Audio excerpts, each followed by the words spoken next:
Irak mengecam pelanggaran wilayah udara kepada 50 jet tempur Israel menjelang pertemuan Dewan Keamanan PBB terkait konflik Israel-Iran.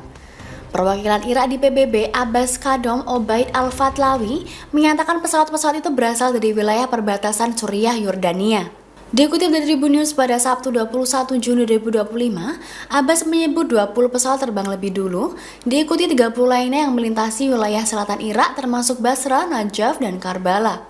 Irak menyebut tindakan tersebut sebagai pelanggaran hukum internasional dan piagam PBB. Al-Fatlawi menambahkan pelanggaran ini mengancam kawasan suci dan berpotensi memicu kemarahan publik. Dewan Keamanan PBB pun menggelar sidang khusus membahas eskalasi ketegangan antara Israel dan Iran. Dalam sidang, Duta Besar Iran mengecam Israel atas serangan terhadap warga sipil dan menuntut PBB bertindak tegas. Sebaliknya, utusan Israel Dani Danon menyatakan negaranya tidak akan meminta maaf atas serangan terhadap fasilitas nuklir Iran. Ia menegaskan serangan itu merupakan bentuk perlindungan atas keamanan nasional Israel.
Download Tribun X sekarang, menghadirkan lokal menjadi Indonesia.